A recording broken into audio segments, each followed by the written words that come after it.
கவனம் செலுத்தி வருகிறது. நெல்லை மாவட்டத்தில் விசாரணை கைதிகளிடம் உதவி காவல் கண்காணிப்பாளர் பற்களை பிடுங்கிய விவகாரத்தில் சார் ஆட்சியரின் விசாரணையில் திருப்தி இல்லை என பாதிக்கப்பட்டவர்கள் புகார் அளித்துள்ளனர். காவல்துறை அதிகாரிக்கு ஆதரவாக சாட்சியம் அளிக்க வற்புறுத்தப்படுவதாகவும் குற்றம் சாட்டியுள்ளனர். நெல்லை மாவட்டம் அம்பாசமுத்திரத்தில் உதவி காவல் கண்காணிப்பாளராக பணியாற்றிய பல்பீர் சிங் விசாரணை கைதிகளிடம் முறைகேடாக நடந்ததாக புகார் எழுந்தது. பலரின் பல்லை பிடுங்கியதுடன் வாயில் கற்களை போட்டு சித்திரவதை செய்ததாகவும் பல்பீர் மீது குற்றம் சாட்டப்பட்டது.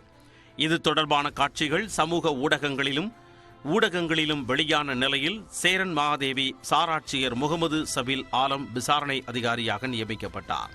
இந்த நிலையில் பல்பீர் சிங் குறித்து வீடியோ வெளியிட்ட சூர்யா சார் ஆட்சியரிடம் நேரில் ஆஜராகி விளக்கமளித்தார். காவல்துறை கஸ்டடியில் இருக்குன்னு சொல்லி இருந்திருக்காங்க, யாரோ வதந்தி கிளப்பியிருக்காங்க.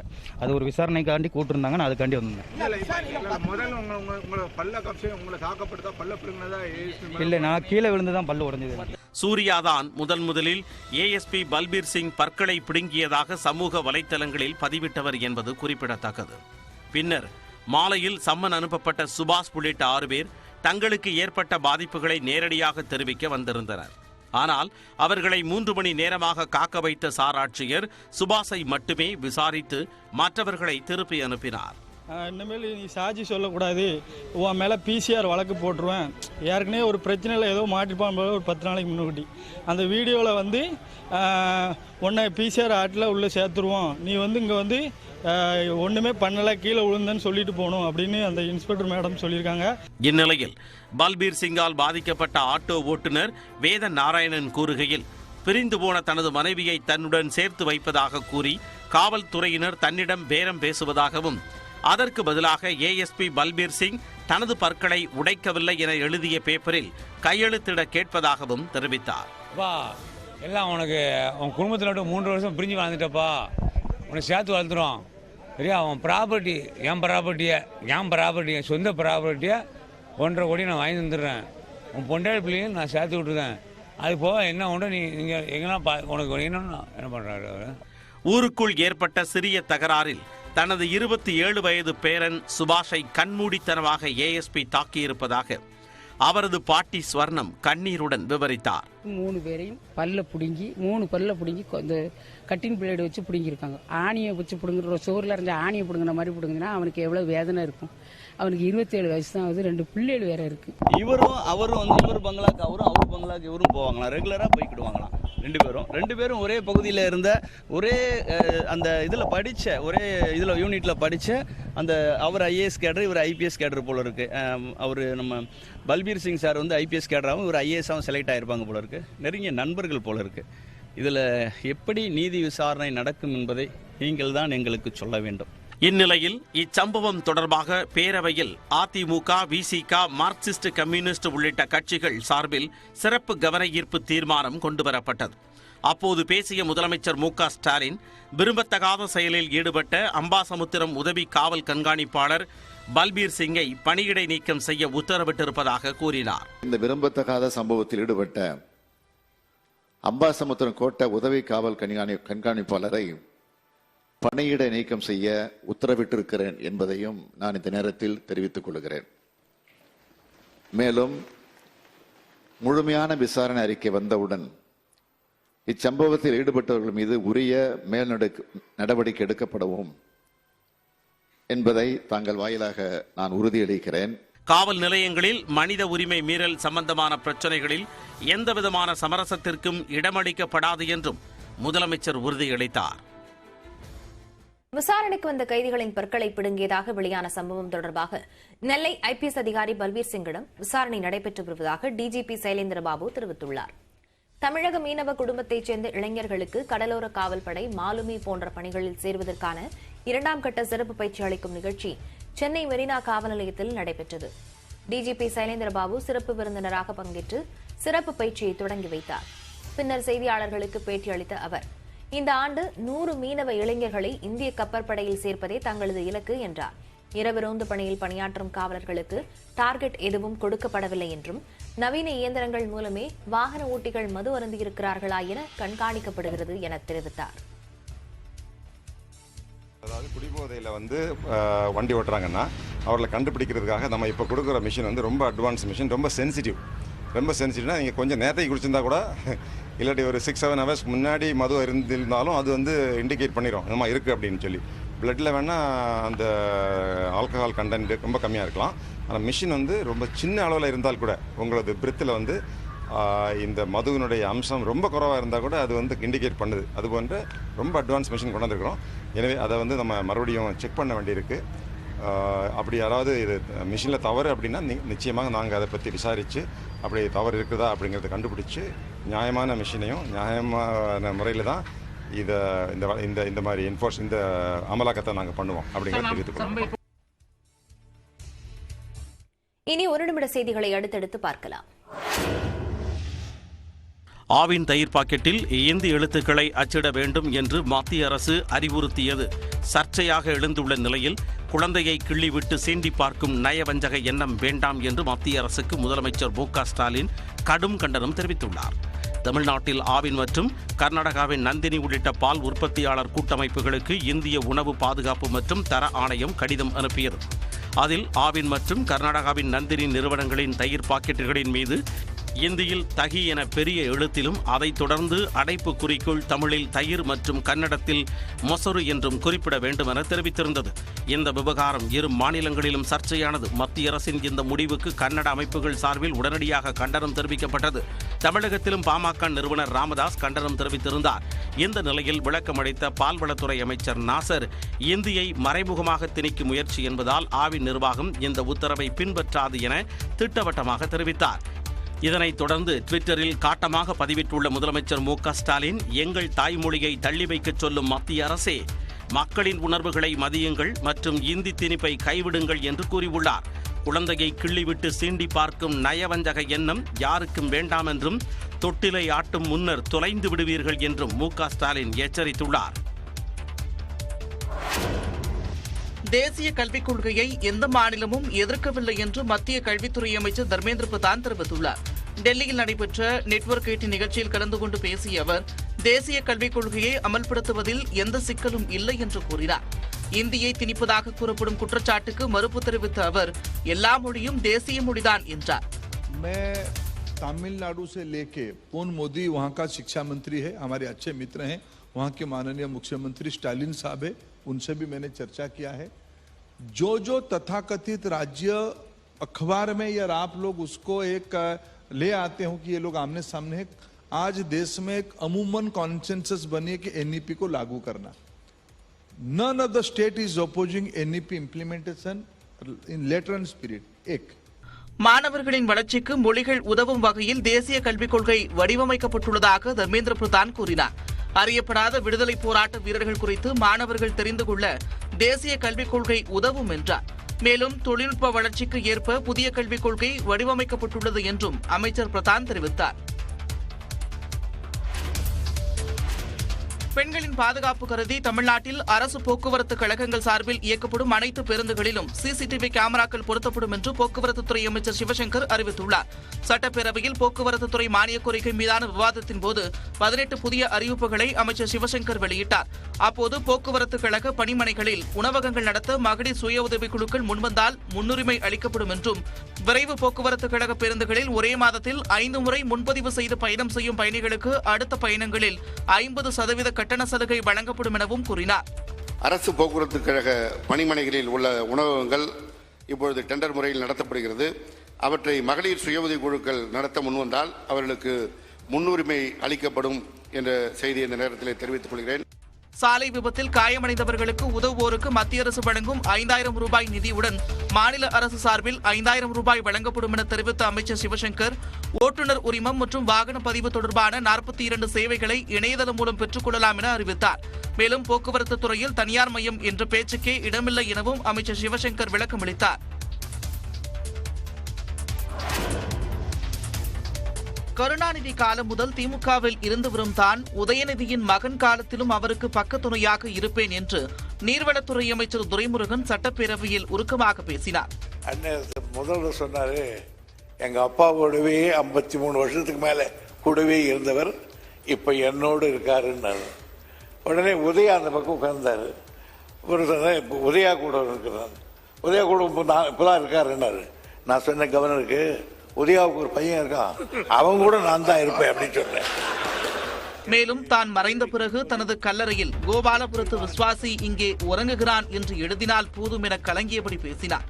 என் தலைவர் கலைஞருக்கு கோபாலபுரத்து விசுவாசியாகவே நான் வாழ்ந்தேன், இன்றைக்கு வாழ்ந்து கொண்டிருக்கிறேன். இன்னும் 100 ஆண்டுகளை கடந்து வாழ்ந்துகிட்டே இருப்பீங்க நிச்சயமா.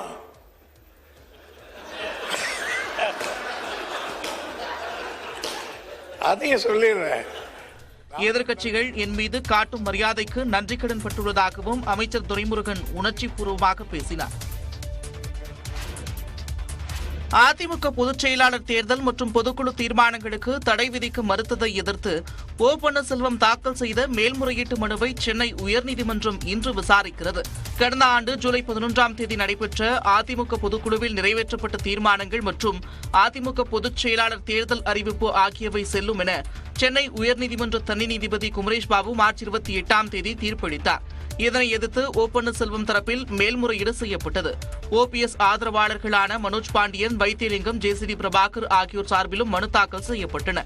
இந்த நிலையில் ஓபிஎஸ் தரப்பு மனு மட்டும் நீதிபதிகள் மகாதேவன், முகமது ஷபீக் அமர்வில் நேற்று விசாரணைக்கு வந்தது. தனி நீதிபதியின் சான்றளிக்கப்பட்ட நகல் வராததால் அந்த நகல் இல்லாமலேயே விசாரணைக்கு எடுத்துக் கொள்ள வேண்டும் என மற்ற மனுதாரர் தரப்பில் முறையிடப்பட்டது. இதனை ஏற்ற நீதிபதிகள் இன்றைய தினம் விசாரணைக்கு பட்டியலிட உத்தரவிட்டனர். இந்த வழக்கில் அதிமுக பொதுச் செயலாளர் எடப்பாடி பழனிசாமி தரப்பில் ஏற்கனவே கேவியட் மனு தாக்கல் செய்யப்பட்டுள்ளது. காங்கிரஸ் நாடாளுமன்ற உறுப்பினர் கார்த்தி சிதம்பரத்தை தவிர்க்கும் வகையில் ராகுல் காந்தி அவருடன் கைகுலுக்காமல் திரும்பிச் சென்றது சர்ச்சையை ஏற்படுத்தியுள்ளது. ட்விட்டரில் மிகவும் துடிப்புடன் கருத்துக்களை தெரிவித்து வரும் சிவகங்கை எம்பி கார்த்தி சிதம்பரம் அண்மையில் ராகுல் காந்தி தகுதி நீக்கம் செய்யப்பட்ட போது ஓடல் விளையாடிக் கொண்டிருந்ததாக ட்விட்டரில் பதிவிட்டார். இந்த விவகாரம் காங்கிரஸ் தொண்டர்கள் மற்றும் கூட்டணி கட்சியினரான திமுகவின் இணைய நிர்வாகிகள் விமர்சிக்கும் வகையில் இருந்தது. இந்த சூழலில் எம்பி பதவியில் இருந்து தகுதி நீக்கம் செய்யப்பட்ட ராகுல் காந்தி தனது தாயார் சோனியா காந்தியை அழைத்துச் செல்வதற்காக நாடாளுமன்றம் சென்றார். அப்போது நாடாளுமன்ற நுழைவாயிலில் இருந்த காங்கிரஸ் எம்பிகளுக்கு ராகுல் காந்தி வணக்கம் கூறினார். ஆனால் கை கொடுக்க வந்த கார்த்தி சிதம்பரத்தை தவிர்த்துவிட்டு ராகுல் காந்தி நடந்து சென்றார்.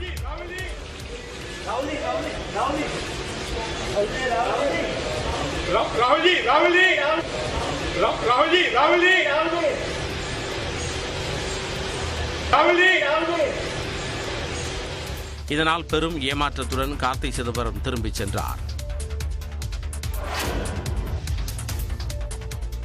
உறுப்பினர்களின் தொடர் அமளியால் ஏப்ரல் 3ஆம் தேதி வரை நாடாளுமன்றம் ஒத்திவைக்கப்பட்டது. பட்ஜெட் கூட்டத்தொடரின் 2வது அமர்வு கடந்த 13ஆம் தேதி தொடங்கியது.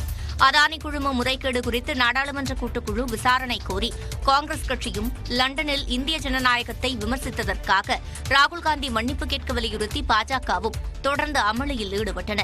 தற்போது ராகுல் காந்தியின் தகுதி நீக்கத்திற்கு எதிர்ப்பு தெரிவித்தும் காங்கிரஸ் உள்ளிட்ட எதிர்க்கட்சியினர் போர்க்கொடி தூக்கியுள்ளனர்.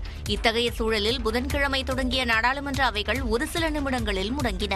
பின்னர் 12 மணிக்கு மக்களவை தொடங்கியதும் கடும் அமளிக்கு இடையே நிறுவனங்கள் போட்டி சட்ட திருத்தம் விவாதமின்றி நிறைவேற்றப்பட்டது.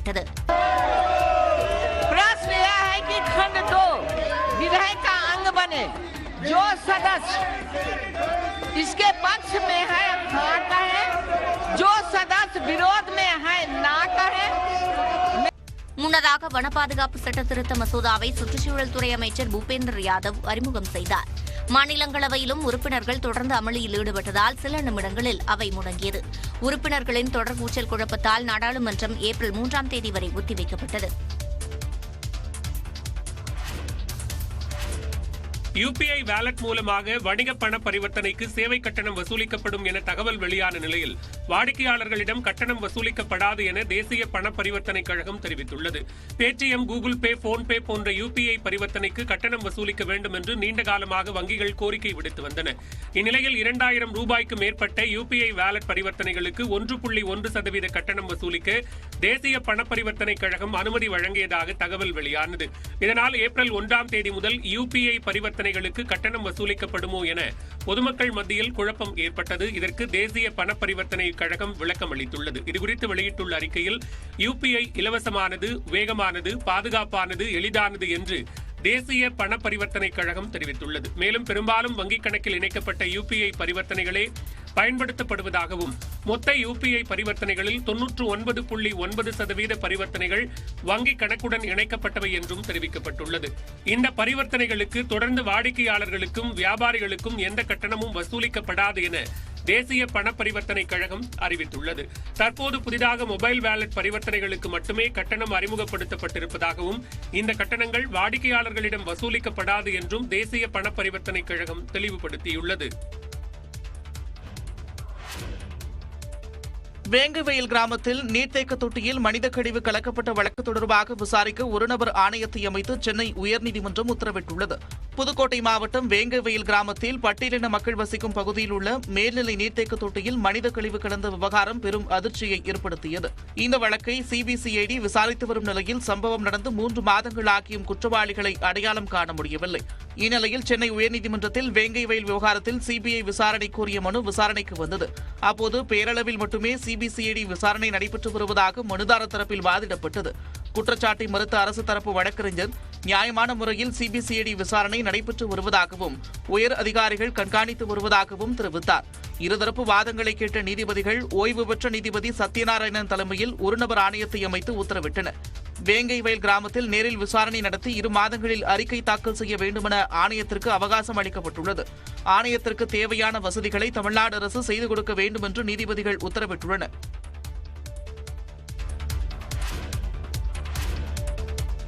மதுரை மெட்ரோ ரயில் திட்டத்திற்கு விரிவான அறிக்கை தயாரிப்பதற்கான ஒப்பந்தம் கையெழுத்தானது. சென்னை மெட்ரோ ரயில் திட்டத்தை தொடர்ந்து மதுரை நகரிலும் மெட்ரோ ரயில் திட்டம் செயல்படுத்தப்பட உள்ளது.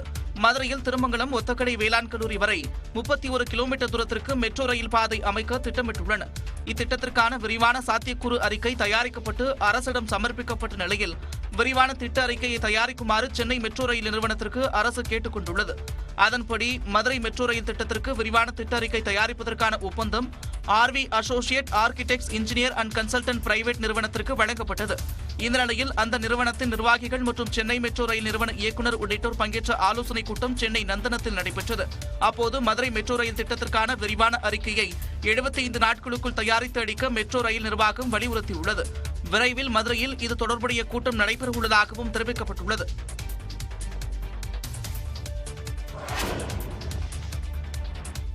பட்டாசு தீப்பெட்டி ஆலை விபத்தில் உயிரிழக்கும் தொழிலாளர்களுக்கான குடும்ப நிதி உதவி 2 லட்சம் ரூபாயாக உயர்த்தப்படும் என அமைச்சர் கணேசன் அறிவித்துள்ளார். சட்டப்பேரவையில் தொழிலாளர் நலன் மற்றும் திறன் மேம்பாட்டுத்துறை சார்பில் 14 அறிவிப்புகளை வெளியிட்ட அமைச்சர் கணேசன், புலம்பெயர் கட்டுமான தொழிலாளர்கள் பணியிடத்தில் விபத்தால் உயிரிழக்க நேரிட்டால் அவர்களது உடலை சொந்த ஊருக்கு கொண்டு செல்ல நிதி உதவி வழங்கப்படும் என அறிவித்தார்.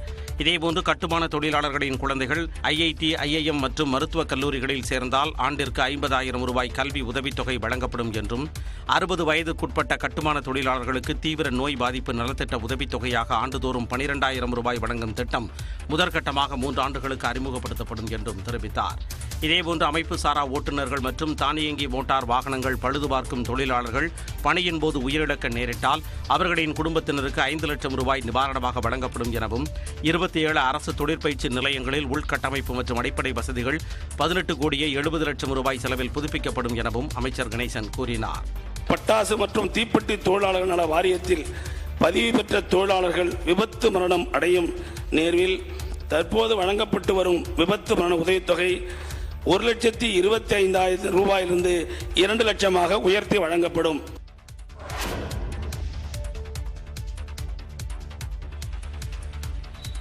விழுப்புரத்தில் வீட்டின் பொதுவெளியை பயன்படுத்துவது தொடர்பாக ஏற்பட்ட மோதலில் தம்பியை அண்ணன் குடும்பத்தினர் கட்டை கற்களை கொண்டு கடுமையாக தாக்கினர். விழுப்புரம் நகரம் நந்தனார் தெருவில் சகோதரர்களான முருகவேல், குமரவேல் ஆகியோர் குடும்பத்துடன் ஒரே வீட்டில் வசித்து வந்தனர். திருமணத்திற்கு பிறகு 2 சகோதரர்களுக்கும் வீட்டை சமபாகமாக பிரித்து அவர்களது தந்தை எழுதி கொடுத்துள்ளார்.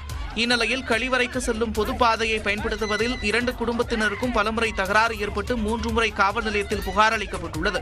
இதன் மீது நடவடிக்கை எடுக்கப்படாததால் மீண்டும் பிரச்சனை ஏற்பட்ட போது தம்பி குமரவேலை அண்ணன் முருகவேல் மற்றும் குடும்பத்தினர் தாக்கினர். செங்கற்களால் தலையில் தாக்கியதில் குமரவேல் மயக்கமடைந்தார்.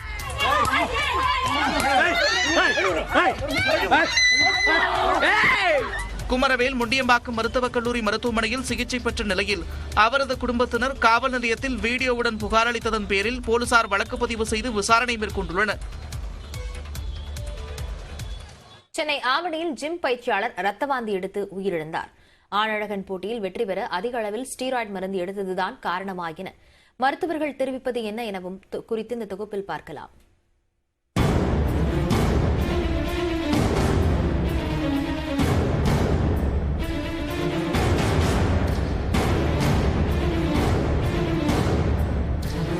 ஆனழகன் போட்டியில் பரிசு வென்ற இவர் ஜிம்மில் பயிற்சி செய்து கொண்டிருக்கும் போதே ரத்த வாந்தி எடுத்து உயிரிழந்து விட்டார். இளைஞரின் திடீர் உயிரிழப்புக்கு காரணம் என்ன?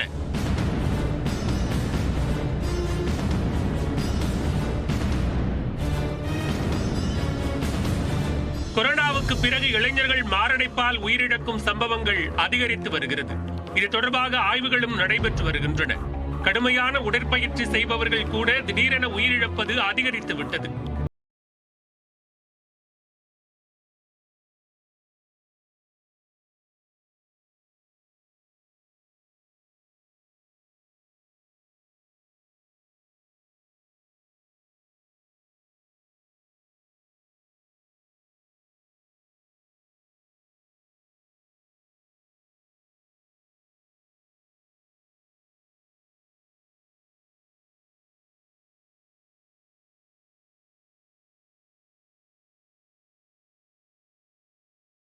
பட்டாபிராம் அடுத்த நெமிலிச்சேரியைச் சேர்ந்தவர் சபரிமுத்து என்கிற ஆகாஷ் தனது வீட்டருகே உள்ள உடற்பயிற்சி கூடத்தில் பயிற்சியாளராக பணிபுரிந்து வந்தார். 25 வயதான ஆகாஷ் மாவட்ட அளவிலான ஆனழகன் போட்டியில் கலந்து கொண்டு வெற்றியும் பெற்றிருக்கிறார். அடுத்ததாக மாநில அளவிலான போட்டியில் பங்கேற்று வெற்றி பெற வேண்டும் என கடுமையாக பயிற்சி செய்து வந்துள்ளார் ஆகாஷ். கடந்த 22ஆம் தேதி ஜிம்மில் உடற்பயிற்சி செய்து கொண்டிருந்த ஆகாஷ் திடீரென ரத்த வாந்தி எடுத்து மயங்கி விழுந்துள்ளார். உடனிருந்தவர்கள் அவரை மருத்துவமனைக்கு அழைத்துச் சென்று தீவிர சிகிச்சை பிரிவில் அனுமதித்தனர். ஆகாஷை சோதனை செய்த மருத்துவர்கள் அவரது 2 கிட்னிகளும் முழுமையாக செயலிழந்து விட்டதாக தெரிவிக்க உடனிருந்தவர்கள் கடும் அதிர்ச்சி அடைந்தனர். இந்நிலையில் தீவிர சிகிச்சையில் இருந்த ஆகாஷ் செவ்வாய்க்கிழமை அன்று பரிதாபமாக உயிரிழந்து விட்டார். உடலில் அளவுக்கு அதிகமாக ஸ்டெராய்டு எடுத்ததால் 2 கிட்னிகளும் செயலிழந்து அதன் மூலம் உயிரிழப்பு ஏற்பட்டிருக்கலாம் என்று மருத்துவர்கள் தெரிவித்துள்ளனர். தம்பி இழந்தது ரொம்ப வருத்தமாக இருக்குது. தம்பி முழுக்க ஜிம்முக்காகவே உயிரை அர்ப்பணிச்சிருக்காப்புல. அவர் அடுத்த மாதம் தமிழ்நாடு மிஸ்டர் தமிழ்நாடு அடிச்சுட்டு அதை அவர் அர்ப்பணிச்சிருந்தாருன்னா ரொம்ப சந்தோஷமாக இருந்திருக்கும். அவர் போராடினதுக்கு ஒரு இதுவே இல்லாமல் போனது ரொம்ப இங்கே இருக்க மக்களுக்கும் சரி எங்களுக்கும் சரி ரொம்ப வருத்தமாக இருக்குது. ஆக்சுவலாக இன்ஜெக்ஷன்ன்றதே வேண்டாம். எங்களை பொறுத்த வரைக்கும் இப்போ எங்கள் சைடில் இருக்க பொறுத்த வரைக்கும் இன்ஜெக்ஷன் டேப்லெட்ன்றது வேணாம். நார்மலான ஃபுட்டு இயற்கையான முறையில் எவ்வளோ உடம்பு ஏற்ற முடியுமோ அவ்வளோ ஏற்றிங்க, அதுதான் நல்லது. அவன் ஒரு ஹாஸ்பிட்டலில் அவனுடைய ட்ரீட்மெண்ட் பார்த்து இன்னொரு ஹாஸ்பிட்டலில் அவன் ட்ரை பண்ணும்போது அவன் மூச்சு விட கஷ்டப்பட்டுருக்கான். ஆக்சுவலாக அந்த மூச்சு விடும் போது அவங்க ட்ரீட்மெண்ட் எடுக்க அவன் விடலை. என்னென்னா அவனுக்கே தெரிஞ்சிட்ருக்கு அவனுடைய பார்ட்ஸ்லாம் அவன் நின்னா தான் அவன் மூச்சே விட முடியும் அப்படின்ற நிலைமைக்கு அவன் இருந்தான். உட்கார்ந்தாலோ படுத்தாலோ அவன் மூச்சு விட முடியலன்றதே அவன் தெரிஞ்சுது. அதனால் அவன் ரொம்ப கஷ்டப்பட்டான். அவனுக்கு தெரிஞ்சிட்ருக்கு நம்மளுடைய இதுதான் கடைசி அப்படின்ற மாதிரி அவனுக்கு தெரிஞ்சிட்ருக்கு. ரொம்ப கஷ்டப்பட்டான். டாக்டர்ஸும் முடிஞ்சாலும் காப்பாற்றினாங்க, முடிஞ்சாலும் ட்ரை பண்ணாங்க. அது கடவுள் தான். மாநில அளவிலான ஆனழகன் போட்டி கடந்த 26ஆம் தேதி நடைபெற்ற நிலையில் அதில் வெற்றி பெறுவதற்காக ஆகாஷ் அதிக அளவில் ஸ்டெராய்டு எடுத்திருக்கலாம் என போலீசார் தெரிவித்துள்ளனர். திருப்பத்தூர் மாவட்டம் ஜோலார்பேட்டை அருகே எருதுவிடும் விழாவில் மாடு முட்டியதில் சிறுவன் பரிதாபமாக உயிரிழந்தார். ஜோலார்பேட்டை அடுத்த சாமுடிவட்டம் பகுதியில் எருதுவிடும் திருவிழா நடைபெற்றது. இதில் தருமபுரி, கிருஷ்ணகிரி, திருவண்ணாமலை, வேலூர், திருப்பத்தூர் உள்ளிட்ட மாவட்டங்களிலிருந்து 200க்கும் மேற்பட்ட காளைகள் பங்கேற்றன. மருத்துவ பரிசோதனையை தொடர்ந்து வாடிவாசலில் இருந்து காளைகள் அவிழ்த்து விடப்பட்டன. அப்போது வேடிக்கை பார்த்துக் கொண்டிருந்த அச்சமங்கலம் பகுதியைச் சேர்ந்த விக்ரம் என்ற சிறுவனை காளை முட்டியது. இதில் பலத்த காயமடைந்த 17 வயது சிறுவன் சம்பவ இடத்திலேயே உயிரிழந்தார். மகனை இழந்த பெற்றோர் கதறி எழுதினர். சிறுவனின் உடல் பிரேத பரிசோதனைக்காக திருப்பத்தூர் அரசு மருத்துவமனைக்கு அனுப்பி வைக்கப்பட்டது.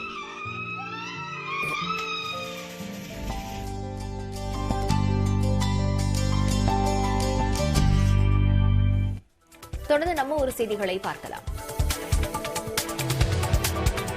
மயிலாடுதுறை மாவட்டம் கருவாழக்கரை மேலையூர் கிராமத்தில் கோயில் திருவிழாவை முன்னிட்டு முளைப்பாரி திருவிழா வெகு விமரிசையாக நடைபெற்றது. இங்குள்ள கருப்பண்ணசாமி, காளியம்மன், ஏழை காத்தம்மன், ஊரணி ஐயனார் உள்ளிட்ட 7 கோயில்களில் முளைப்பாரி ஊர்வலம் நடைபெற்றது. முளைப்பாரிகளை சுமந்து கோயில்களை சுற்றி வந்த 500க்கும் மேற்பட்டோர் புத்தாக்குளத்தில் முளைப்பாரியை கரைத்து நேர்த்திக்கடன் செலுத்தினர்.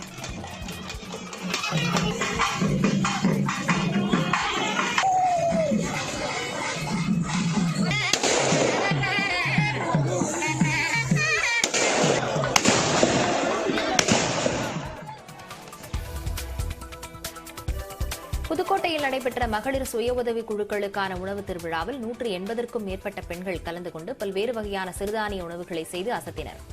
பூமாலை விற்பனை வளாகத்தில் நடைபெற்ற விழாவில் 45 மகளிர் சுய உதவி குழுவைச் சேர்ந்த 180க்கும் மேற்பட்ட பெண்கள் பங்கேற்றனர். ராகி, சீரக சம்பா, நவதானியம், கேழ்வரகு உள்ளிட்ட சிறுதானியங்களைக் கொண்டு பல்வேறு வகையான உணவுகளை தயார் செய்தனர். சிறந்த உணவுகள் செய்த குழுக்களுக்கு முதல் பரிசாக 5000 ரூபாயும், இரண்டாவது பரிசாக 3000 ரூபாயும் வழங்கப்பட்டன.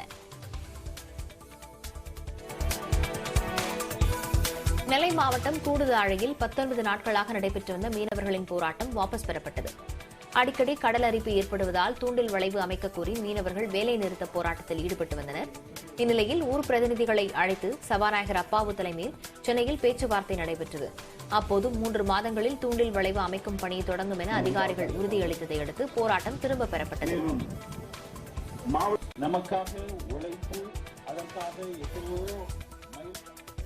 தமிழ்நாடு அரசுக்கு மனமார்ந்த நன்றியை நாங்கள் தெரிவித்துக் கொள்கிறோம். இது விசேஷ விதமாக திரு அப்பாவு அவர்கள் நாங்கள் நேரில் சென்ற பொழுது மிக மிக தெளிவான விளக்கத்தை எங்களுக்கு கொடுத்தார்கள். கடலூர் மாவட்டம் முதுநகரில் ஏடிஎம்மில் பணம் எடுக்க உதவுவது போல் நடித்து பெண்ணிடம் 47,000 ரூபாய் மோசடி செய்தவர் கைது செய்யப்பட்டார். குமரன் என்றவர் ஏடிஎம் மையம் வந்திருந்த கனிமொழி என்ற பெண்ணிடம் கார்டை வாங்கிய நிலையில் திருப்பிக் கொடுக்கும்போதுதான் ஏற்கனவே தயாராக வைத்திருந்த போலி ஏடிஎம் கார்டை கொடுத்தார். பின்னர் அப்பெண் சென்றதும் பெண்ணின் கார்டை வைத்து 47,000 ரூபாய் எடுத்தார். புகாரின் பேரில் சிசிடிவி காட்சிகளை வைத்து குமரனை போலீசார் கைது செய்தனர்.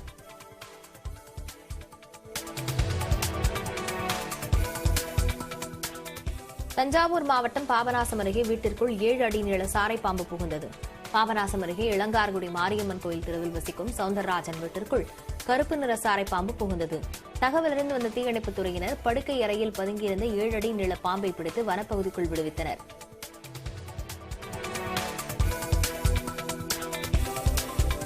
சிவகங்கை மாவட்டம் காரைக்குடி அருகே கோயில் திருவிழாவில் சிறுவர்கள் உடலில் ஊசியால் நூல் கோர்த்து விதமான முறையில் நேர்த்திக்கடன் செலுத்தப்பட்டது. பள்ளத்தூர் பழையூர் முத்துமாரியம்மன் கோயிலில் பங்குனி திருவிழா கடந்த செவ்வாய்க்கிழமை தொடங்கியது. நேற்றைய திருவிழாவில் சிறுவர்கள் நோயின்றி வாழ அவர்கள் உடலில் ஊசி மூலம் நூல் கோர்த்து மாலை அணிவிக்கும் வினோத வழிபாடு நடைபெற்றது. இது தவிர பால்குடம், தீ மிதித்தல் போன்ற நேர்த்திக்கடன்களும் செலுத்தப்பட்டன.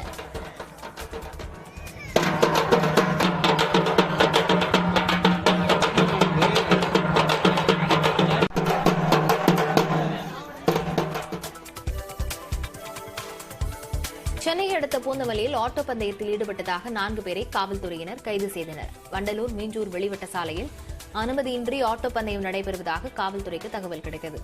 அதன் பேரில் விசாரணை நடத்திய காவல்துறையினர் சிசிடிவி காட்சிகளின் அடிப்படையில் பந்தயத்தில் ஈடுபட்டதாக அர்ஜுன், அஸ்லாம் கான், சாலமன், தேவகுமார், கோவிந்தராஜ் ஆகியோரை கைது செய்தனர். மேலும் 4 ஆட்டோக்களும் பறிமுதல் செய்யப்பட்டன.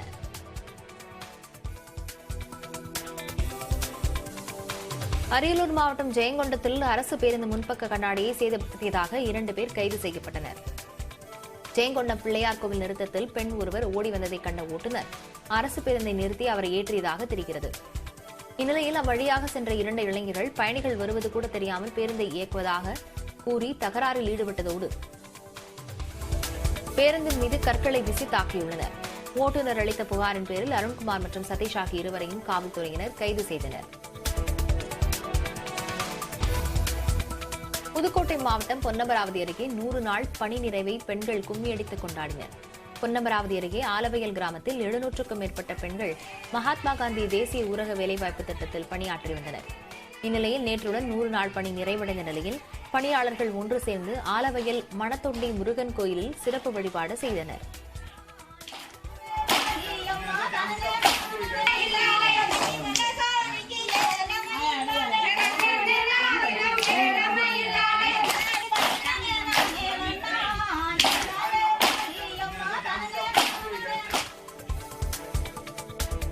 காஞ்சிபுரம் ஏகாம்பரநாதர் கோயிலில் 4ஆம் நாள் பங்குனி உற்சவம் வெகு விமரிசையாக நடைபெற்றது. வெளி இடப வாகனத்தில் ஏகாம்பரநாதர் ஏலவார் குழலி எழுந்தருளை பக்தர்களுக்கு காட்சியளித்தனர். சிவகாஞ்சியிலிருந்து விஷ்ணு காஞ்சிக்கு மேளதாளங்கள், சிவவாத்தியங்கள் முழங்க வீதி உலாவாக சென்றனர். ஆயிரக்கணக்கான பக்தர்கள் வழிநெடுக நின்று வழிபாடு நடத்தினர்.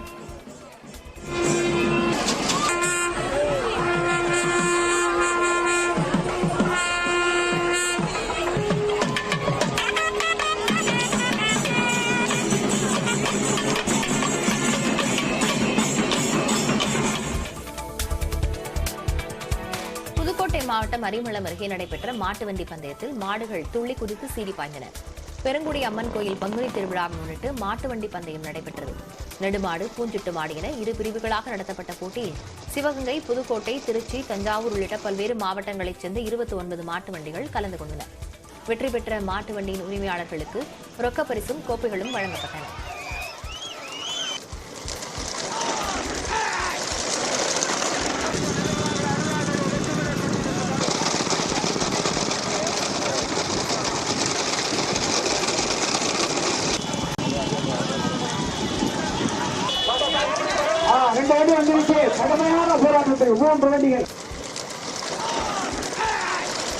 தொடர்ந்து விரைவு செய்திகளை பார்க்கலாம்.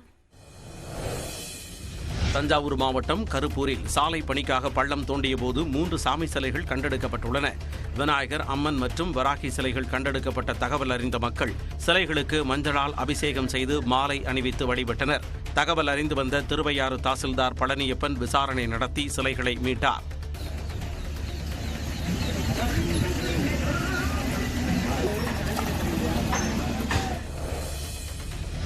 நீலகிரி மாவட்டம் குன்னூர் வனப்பகுதியில் வனத்துறையினரை தாக்க வந்த யானையால் பரபரப்பு ஏற்பட்டது.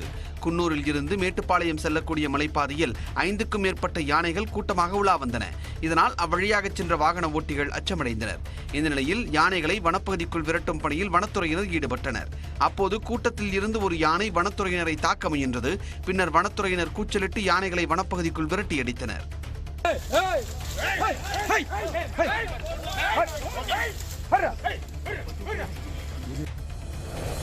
பாமக சட்டமன்ற உறுப்பினர் சதாசிவம் மேட்டூர் அணையிலிருந்து 1 டன் மீன் சென்னைக்கு கொண்டு வந்து அமைச்சர்கள் மற்றும் சட்டமன்ற உறுப்பினர்களுக்கு விருந்தளித்தார். மீனுடன் காவிரி நீரில் விளையும் அரிசியையும் கொண்டு வந்து சமையல்காரர் மூலம் சமைத்து விருந்து வைத்தார்.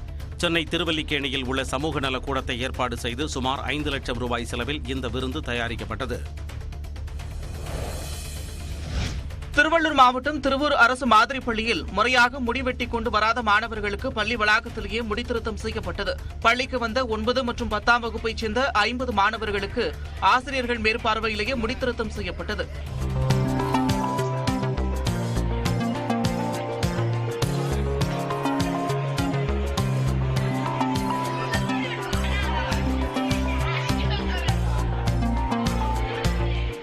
பள்ளி மாணவர்கள் தங்கள் இஷ்டம் போல நடந்து கொள்ளாமல் விதிமுறைக்கு உட்பட்டு நடந்து கொள்ள வேண்டும் என உணர்த்தும் வகையில் இந்த நடவடிக்கை மேற்கொள்ளப்பட்டதாக ஆசிரியர்கள் தெரிவித்தனர். கிருஷ்ணகிரி மாவட்டம் ஓசூர் அருகே 5 யானைகள் முகாமிட்டுள்ளதால் கிராம மக்கள் பாதுகாப்பாக இருக்க வனத்துறையினர் எச்சரிக்கை விடுத்துள்ளனர். பனார்காட்டா வனப்பகுதியில் இருந்து வெளியேறிய யானைகள் ஒசூர் சுற்றுவட்டாரத்தில் சுற்றித் திரிகின்றன. தற்போது 5 யானைகளும் சூதாளம் என்ற கிராமத்தில் விவசாய நிலங்களில் முகாமிட்டுள்ளன. அங்கு யானைகள் ஒன்றோடு ஒன்று சண்டையிட்டுக் கொண்டதைக் கண்டு கிராம மக்கள் அச்சமடைந்தனர். யானைகளை வனப்பகுதிக்கு அனுப்பும் பணியில் வனத்துறை மற்றும் வேட்டை தடுப்பு காவலர்கள் ஈடுபட்டுள்ளனர்.